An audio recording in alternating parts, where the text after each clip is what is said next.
Bismillahirrahmanirrahim. Assalamualaikum warahmatullahi ta'ala wabarakatuh. Welcome back to my channel Mudzakarah Islami bersama saya Muhammad Rifki Hussein Balkhair. Alhamdulillah, salatu wassalamu ala Rasulillah Muhammad ibn Abdullah wa ala alihi wa sahbihi wa man wala. Wala hawla wala quwwata illa billah, amma ba'd. Alhamdulillah, pada kesempatan yang berbahagia ini, alhamdulillah juga pada segmen kali ini kita dapat bermuajahah, bertatap muka melalui sosial media, melalui channel Mudzakarah Islami ini, yang tentunya insya Allah tetap kita menjalankan istiqamah kita untuk menyampaikan hal kebaikan sesuai dengan tema kita, yaitu Mudzakarah Islami. Mudzakarah yang artinya saling bermuzakarah, saling mengingatkan, menebar kebaikan, wabil khusus di dalam syariat-syariat Allah Subhanahu wa Ta'ala. Dan sebagaimana yang sudah kita lanjutkan podcast ini, bahwasanya Mudzakarah ini kita membahas dari segi kaitan-kaitan yang berkaitan dengan agama, yang berkaitan dengan syariat. Dan pada kali ini kita teruskan segmen Mudzakarah ini di dalam pembahasan hadis Arba'in Nawawi, yang sebagaimana sudah saya sampaikan di podcast sebelumnya. Kita akan membahas tentang 40 hadis yang dikutip dari kitab Imam Nawawi, yang mana insya Allah pada kali ini kita masuk ke hadis yang ke-6. Jadi yang baru bergabung, yang baru menonton daripada segmen daripada channel Mudzakarah ini, yang mau ikut dari awal, silakan kunjungi channel Mudzakarah Islami, channel YouTube ya. Itu ada pembahasan dari hadis pertama sampai hadis kelima, dan kali ini kita masuk hadis ke-6. Dan video rilis awal juga kita ada membahas tentang syariat, fikih salat, fikih ibadah. Nah, itu bisa kita tonton. Yang baru bergabung, yang baru nonton kajian ini, bisa tonton dari awal di channel YouTube Mudzakarah Islami.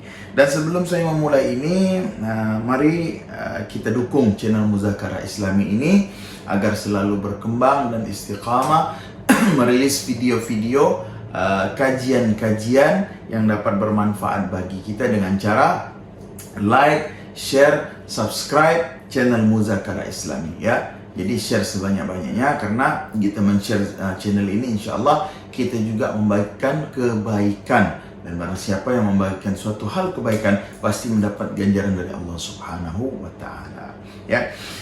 Baik saudaraku sekalian, kita lanjut daripada pembahasan hadis kita yang telah lalu, hadis kelima. Yang segmen kali ini kita masuk ke hadis Arba'in Nawawi, yaitu hadis ke-6.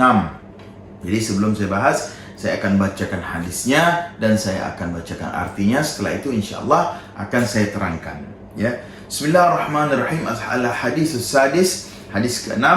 An Abi Abdullah An-Nu'man bin Bashir radhiyallahu anhuma qala sami'tu Rasulullah sallallahu alaihi wasallam yaqul innal halal bayyin wa innal haram bayyin wa bainahuma umurun mushtabihat la ya'lamuhunna katsirun minan nas faman ittaqa asy-syubhat faqad istabra'a li dinihi wa 'irdihi wa man waqa'a fi asy-syubhat waqa'a fil haram karra'i yar'a hawla al-hima yushiku an yurta'a fihi ala wa inna likulli malakin hima ala wa inna himallahu maharimuhu ala wa inna fil jasadi mudghatan idza saluhat saluha al-jasadu kullu wa idza fasadat fasada jasadu kullu ala wahyal qalb ya. Rawahu Bukhari wa Muslim. Yang artinya dari Abu Abdullah Nu'man bin Bashir radhiyallahu an, dia berkata, saya mendengar Rasul sallallahu alaihi wasallam bersabda, sesungguhnya yang halal itu jelas ya, dan yang haram itu jelas. Di antara keduanya terdapat perkara-perkara yang syubhat atau samar-samar, yang tidak diketahui oleh orang banyak. Maka siapa yang takut terhadap syubhat, berarti dia telah menyelamatkan agamanya dan kehormatannya. Dan siapa yang terjerumus dalam perkara syubhat, maka akan terjerumus dalam perkara yang diharamkan Allah Subhanahu wa Ta'ala. Sebagaimana pengembala ya, ini ibarat ya, ibaratnya sebagaimana pengembala yang mengembalakan hewan di sekitar ladang yang dilarang untuk memasukinya, maka lambat laun dia akan memasukinya. Ketahuilah bahwa setiap raja memiliki larangan, dan larangan Allah Subhanahu wa Ta'ala adalah apa yang dia haramkan. Ketahuilah bahwa di dalam diri ini terdapat segumpal daging. Jika dia baik, maka baiklah seluruh tubuh ini, dan juga apabila dia buruk, maka buruklah seluruh tubuh ini. Ketahuilah bahwasanya segumpal daging tadi itu namanya adalah hati. Ya, hadis ini diriwayatkan oleh Imam Bukhari dan Muslim. Ya. Jadi isi daripada kandungan hadis yang kita bahas sekarang, yang kita kaji sekarang ialah tentang perkara syubhat.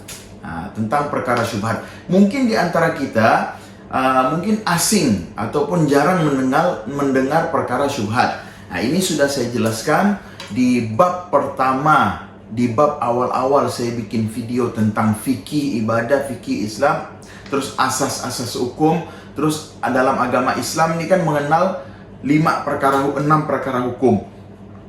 Salah satunya syubhat. Sudah saya bahas dari awal. Tapi karena ini hadis berkaitan dengan syubhat, akan saya terangkan lebih spesifik lagi apa itu syubhat. Ya, kita ulang lagi yang namanya mudzakarah, mutala'ah. Ya, kita saling mengingatkan, saling mengulang-ulang perkara ini. Ya.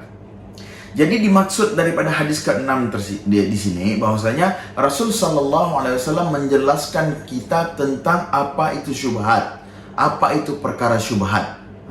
Jadi kita kan mengenal halal, kita mengenal haram, kita mengenal makruh, kita mengenal sunnah, kita mengenal mubah, dan kita juga mengenal yang namanya syubhat. Nah, kali ini kita membahas khusus tentang syubhat. Ya, yang mana di dalam hadis ini kandungannya artinya mengatakan al-halal bayyin wal haram bayyin. Halal itu perkara yang jelas. Jadi sesuatu yang halal itu jelas sudah halalnya. Maksudnya gini ya, ketika Rasul sallallahu alaihi wasallam mensyariatkan sesuatu perkara itu hukumnya halal, artinya tidak ada ilah, tidak ada celah untuk mengharamkan sesuatu kecuali ada sebab-sebab tertentu. Ya, contoh pernikahan itu kan hukumnya halal, bahkan hukumnya sunnah. Dihalalkan bagi kita muslim menikahi seorang muslimah atau muslimah menikahi seorang muslim.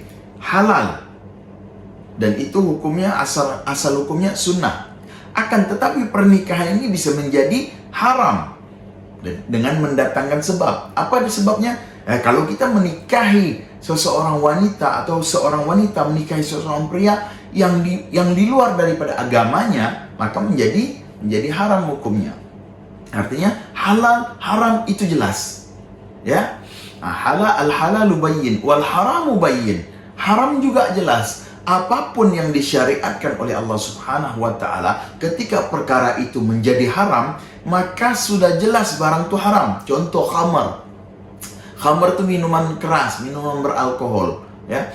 Itu kan sudah disyariatkan oleh Allah Subhanahu wa Ta'ala bahwasanya barang siapa yang meminum air khamar walaupun setetes tetap hukumnya haram. Jelas. Artinya clear. Ini tidak perlu ada perdebatan lagi. Akan tetapi di antara perkara dan halal dan haram, di tengah-tengahnya ini yang namanya syubhat. Ma al-halalu bayyin wal haramu bayyin wa umuru bainahuma umurul mushtabihat. Halal itu jelas, haram itu jelas. Perkara di antara halal dan haram itu ada, namanya tengah-tengah itu ada antara halal dan haram. Ini yang namanya syubhat. Ya. Syubhat itu adalah samar-samar. Kalau kita mau bilang perkara itu haram juga belum tentu. Kita juga mau mengatakan perkara itu halal juga belum tentu. Namanya apa ini? Syubhat. Maka dari itu yang tidak diketahui oleh orang banyak ini perkara syubhat, perkara samar-samar. Maka di dalam hadis ini mengatakan, maka siapa yang takut terhadap syubhat, berarti dia telah menyelamatkan agamanya dan kehormatannya. Maksudnya dia menyelamatkan agamanya dan kehormatannya. Maksudnya ialah dia menyelamatkan agamanya, menjaga dari perbuatan syubhat. Karena apa? Rasul mengatakan perbuatan syubhat ini condong ke arah yang haram. Perbuatan syubhat ini condong ke arah yang haram. Maka Rasulullah SAW kalau bisa hindari perkara syubhat. Kalau bisa ambil yang perkara halal saja. Karena apa? Perkara syubhat ini condong menuju kepada perkara yang haram. Nanti akan saya contohkan. Tapi kita kaji dulu maknanya, ya. Lalu setelah dia menyelamatkan agamanya, dia juga menyelamatkan kehormatannya. Nah, karena apa? Ketika seseorang yang sering melakukan perbuatan syubhat, artinya dia menodai diri dia sendiri. Artinya gini, kita ini berjalan di jembatan itu rapuh, yang apabila kita jatuh pasti membinasakan kita. Nah, jagalah kehormatan kita, jangan sampai kita melewati hal-hal seperti itu. Lebih baik kita hindari, jauhi, kita cari perkara yang jelas, yaitu perkara yang halal, karena tidak mendatangkan dosa. Haram juga jelas, akan tetapi haram itu mendatangkan dosa, yang kita jauhi. Subhat saja Rasul sallallahu alaihi wasallam suruh kita hindari, apalagi perkara haram harus kita jauhi, ya. Jadi untuk menjaga agama dan menjaga kehormatan kita, maka jauhilah daripada perbuatan syubhat tersebut. Nah, sekarang apa contoh perbuatan syubhat? Nah, ini kan kita masih bingung. Di antara perkara halal dan haram tuh apa sih contoh perbuatan syubhat? Contohnya seperti ini. Ketika contoh seandainya kita ini lagi di masjid, lalu kita punya sendal kulit. Kalau seandainya kita bawa untuk berwudu, akan lama-lama bisa rusak dari ini sendal kulit kita. Lalu kita melihat ada sendal orang lain yang kita tidak tahu itu sendal siapa, sendal jepit kah, sendal apakah, kita pakailah sendal itu, ya. Nah, hukum memakai sendal itu ialah hukumnya syubhat, kecuali sendalnya memang disediakan oleh pihak masjid untuk berwudu, itu jelas halal. Tapi kalau memang masjid tidak menyediakan sendal itu, ya, lalu kita pakai sendal itu yang tidak tahu siapa tuannya, selama kita pakai sendal itu, maka hukumnya syubhat antara halal dan haram. Kenapa saya bisa mengatakan begitu? Kenapa bisa jadi hukum syubhat?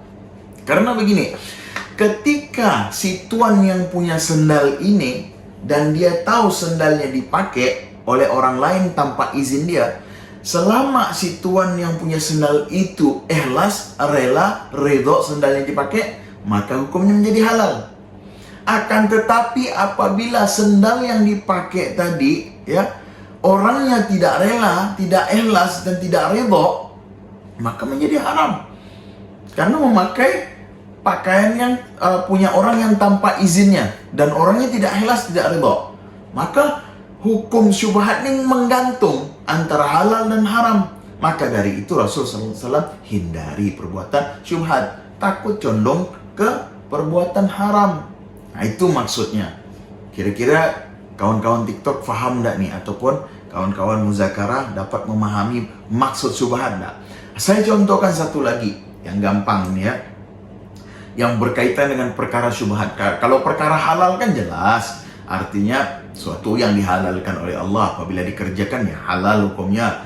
Perkara haram jelas, suatu perkara yang memang dilarang oleh Allah, ketika kita menjalankannya, melakukannya, ya kita mendapat dosa dan hukumnya haram jelas. Syubhat. Salah satu contoh lagi saya kasih tahu. Seumpama kita lagi di jalan, kita ketemu uang. Umpama kita ketemu uang. Nah, uang yang kita ketemu di jalan ini, apakah itu hukumnya halal? Ini hati-hati pada teman-teman, ya. Kadang-kadang nih kita ketemu uang di jalan, alhamdulillah katanya, ini rezeki dari Allah, jatuh dari langit. Mana mungkin? Tidak mungkin rezeki itu bisa jatuh dari langit. Pasti melalui perantara manusia. Memang sumbernya dari Allah, gerakan hati Allah, tapi pasti dari manusia. Kecuali ya para anbiya, para rasul, para nabi, para rasul kan ada kisahnya yang lauk makanan turun dari langit, dari surga. Itu memang khusus para anbiya dan para rasul. Kalau kita ini jabah, orang awam, orang biasa, mustahil duit segepok jatuh dari langit, ya. Nah, jadi ketika kita ketemu uang di jalan yang bukan uang kita, Berapapun nominalnya, mau kecil mau besar, itu bukan rezeki kita, ya, bukan uang kita. Maka hukum kita mengambil uang itu adalah hukumnya syubhat. Syubhat tidak bisa dikatakan haram, dan syubhat tidak juga bisa dikatakan halal. Jadi ketika kita ketemu uang, ya, mengambil uang tadi ini di jalan, ketemu uang di jalan, mengambil uang di jalan yang tidak tahu kita punya siapa, maka selama kita memegang uang itu hukumnya syubhat. Apakah boleh dipakai? Apakah boleh dibelanjakan? Apakah itu menjadi hak milik kita? Belum dulu, ada syaratnya, dikaji dalam fikih. Nah, ini berkaitan dengan ilmu fikih lagi, ya. Jadi selama kita memegang uang itu hukumnya masih syubhat, masih gantung, tidak halal, tidak haram. Kenapa? Ketika kita menggunakan uang itu, ya, tiba-tiba orang yang mempunyai uang itu, ya, orang yang benar haknya, artinya orang yang memang memiliki uang itu menagih kepada kita, kita wajib mengembalikannya. Wajib mengembalikannya. Nah, kalau kita tidak kembalikan, maka menjadi haram uang itu kalau orang itu tidak rela terhadap kita. Nah, maka dikajilah di dalam ilmu fikih, ketika kita menemukan uang yang bukan hak kita, uangkah atau barangkah atau apakah, tidak semata-mata menjadi milik kita langsung. Tidak semata-mata barang itu menjadi halal, karena itu bukan sumbernya dari kita. Maka dari itu, hukum fikih mengatur pertama, ketika kita menemukan uang atau barang apapun yang bukan milik kita, ya, dan tidak ada yang mengakuinya, kita wajib untuk mengumumkannya. Ketika ketemu dengan uang, maka kita umumkan. Nah, untuk melepaskan daripada perkara syubhat tadi, kita umumkan. Kita umumkan di sosmed, kita umumkan di segala media. Sekarang ini kan zaman canggih, tinggal diumumkan. Nah, selama 1 tahun, periode pengumumannya selama setahun. Jadi selama 1 tahun, dan 1 tahun itu selalu kita umumkan. Apabila lebih daripada 1 tahun kita umumkan dan tidak ada yang mengakuinya, maka perkara syubhat tadi menjadilah halal. Ya, perkara syubhat tadi yang kita dapat uang tadi, umpama kita dapat uang 100.000, selama setahun sudah kita umumkan, dan selama setahun tidak ada yang mengakuinya, maka setelah setahun uang itu menjadi hak milik kita, menjadi halal. Ya, nah, itu hukum fikih yang mengatur. Akan tetapi apabila di atas 1 tahun ada yang mengakuinya, lalu dia meminta kembali uangnya, kita cuman wajib mengembalikan sisa yang ada. Ataupun kalau seandainya udah habis sama sekali, kita tidak wajib untuk mengembalikan, karena kita udah umumkan selama setahun. Tinggal kita ngomong secara kekeluargaan. Umpama kata kita pakai 50.000, masih ada sisa 50.000, yang kita wajib balikkan hanya 50.000, dengan syarat kita sudah umumkan selama 1 tahun. Ya, itu yang namanya syubhat. Kira-kira mudah-mudahan dapat dipahami, ya, apa itu syubhat. Syubhat antara halal dan haram, tengah-tengahnya. Dia bisa jadi halal, dia bisa jadi haram. Sama juga ketika kita kerja, mohon maaf, ketika kita kerja di perusahaan yang kita tahu sendiri ini perusahaan menjual ataupun mengelola uang itu di jalan 50-50, artinya bukan tak benar semua. Nah, ini hasilnya tuh bisa jadi syubhat. Hasilnya bisa, kita mau mengatakan sumber gaji kita nih dari jalan yang benar, belum tentu juga. Kita mengatakan sumber gaji kita nih di jalan yang tak benar, belum tentu juga. Nah, jadi ini perlu kita pahami perkara syubhat agar kita terhindar dari perbuatan yang haram, karena syubhat ini condong menuju kepada suatu perkara yang haram, ya. Lalu dijelaskan di dalam hadis juga ini, dan barang siapa yang terjerumus dalam perkara syubhat, maka akan terjerumus dalam perkara yang diharamkan. Nah, nih artinya ancaman dari baginda Rasulullah SAW untuk menghindari perkara syubhat. Karena apa? Kalau kita keseringan terjerumus di dalam perkara yang syubhat, maka dikhawatirkan kita juga terjerumus ke dalam perkara yang diharamkan oleh Allah Subhanahu wa taala. Sebagaimana ini digambarkan, dicontohkan sebagaimana pengembala hewan mengembala di sekitar ladang yang dilarang. Jadi ada pengembala hewan, dia mengembala kambingnya di ladang yang terlarang, di samping ladang yang terlarang, artinya ladang milik orang lain. Nah, suatu saat kalau kita sering ke situ, ya, suatu saat dikhawatirkan kambing-kambing ternak kita nih, ya, kambing gembalaan kita nih, khawatir kalau tidak diawasi, khawatir dia akan makan rumput di ladang yang bukan ladang kita. Lalu apa hukumnya? Ya haram, bukan milik kita ladang itu. Sedangkan ladang itu milik orang lain dan dia juga pengembala. Nah ini yang ditakutkan, dikhawatirkan. Semampu kita menjaga gembala-gembala kita nih, suatu saat akan kecolongan. Nah itulah yang diibaratkan, semampu kita kita berjalan di jalan syubhat, suatu saat kita akan terjerumus ke perkara yang haram. Maka dari itu Rasul sallallahu alaihi wasallam melarang ataupun menganjurkan untuk hindari perkara syubhat tersebut, ya. Ketahuilah bahwa dalam diri ini terdapat segumpal daging. Jika dia baik, maka baik seluruh tubuh. Dan jika ia rusak, maka rusak juga seluruh tubuh. Ala wahyal qalb. Itu yang dinamakan hati. Artinya, Rasul sallallahu alaihi wasallam menyampaikan di dalam hadis ini, kita harus menjaga hati kita dari perbuatan hal yang seperti itu. Ya, ketika kita berbuat suatu hal yang syubhat, ditakutkan hati kita nanti rusak. Ya, kita makan barang syubhat, lalu kita mengkonsumsi barang syubhat, menggunakan barang syubhat, akan berpengaruh dalam hati kita. Karena Rasul sendiri mengatakan, idza saluhat saluhal jasadu kullu wa idza fasadat fasada jasadu kullu. Sumbernya di hati. Kalau kita banyak mengkonsumsi atau berjalan di jalan yang syubhat, ya, hati kita rusak, maka sairul jasad akan rusak. Semua jasad akan rusak. Wa idza saluhat saluhal jasadul kullu. Apabila sehat hati kita, mengkonsumsi apa yang sudah diperintahkan, menjauhi daripada apa yang dilarang, insya Allah dari hati kita menjadi bagus. Sairul jasad, semua jasad roh kita pun akan menjadi baik. Itu yang dinamakan hati. Jadi sumber sentral daripada kehidupan, sentral daripada perbuatan kita, tergantung daripada hati kita. Maka jagalah hati dari perbuatan yang syubhat, apalagi perbuatan yang haram, ya. Wa na'udzubillahi min dzalik, ya. Jadi catatan daripada hadis ini merupakan salah satu landasan pokok dalam syariat.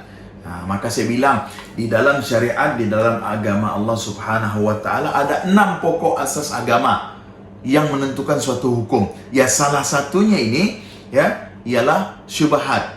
Yang pertama halal. Lalu Islam mengenal haram, mubah, makruh, sunnah, lalu syubhat. 6 perkara ini, ya. Salah satunya tadi ini perkara syubhat, ya. Lalu kandungan hadis ini yang pertama termasuk sikap wara. Termasuk sikap wara adalah meninggalkan perkara yang syubhat. Apa itu wara? Apa itu sikap wara? Sikap wara ialah sikap yang timbul dari rasa takutnya seseorang terhadap perbuatan haram. Artinya seorang yang wara, orang yang takut untuk terjerumus dan melakukan perbuatan haram. Itu yang namanya wara. Ya, termasuk sikap seorang yang wara adalah meninggalkan syubhat, apalagi haram. Ya, begitu. Jadi kalau haram sudah jelas tidak boleh disentuh, nah perbuatan syubhat juga jangan sekali-sekali kita terjerumus. Karena perbuatan syubhat cenderung akan menuju suatu perbuatan haram. Lalu yang kedua, banyak melakukan syubhat akan mengantarkan seorang kepada perbuatan haram. Nah, yang seperti tadi saya jelaskan. Karena perbuatan syubhat ini cenderung kepada perbuatan haram. Maka bukan artinya gini, ya, bukan artinya kalau kita berbuat syubhat lalu kita berbuat sesuatu yang haram, yang dosa. Enggak. Bukan maksudnya begitu. Tapi ditakutkan. Sebagaimana saya contohkan tadi kan, kalau sendal kita pakai yang bukan sendal kita, lalu kan hukumnya masih syubhat. Seandainya yang punya sendal rela sendalnya dipakai oleh kita, dia menjadi halal, tidak jadi masalah. Tapi ketika seseorang itu tidak rela sendalnya kita pakai, maka kita pakai sendal itu menjadi haram. Nah, itu yang ditakutkan. Yang ketiga, menjauhkan perbuatan dosa kecil karena hal tersebut dapat menyeret seseorang kepada perbuatan dosa besar. Na'udzubillah min dzalik ya. Lalu keempat, memberikan perhatian terhadap masalah hati karena padanya terdapat kebaikan fisik. Ya, tadi kaitannya dengan hati, apabila kita selalu berbuat perbuatan syubhat akan berpengaruh dalam hati kita dan menyebabkan masalah hati yang berkaitan nanti dengan fisik kita semua, karena sairul jasad, sentralnya daripada fisik, sentralnya daripada perbuatan itu hati kita. Maka jaga hati, bersihkan hati, semua akan bersih.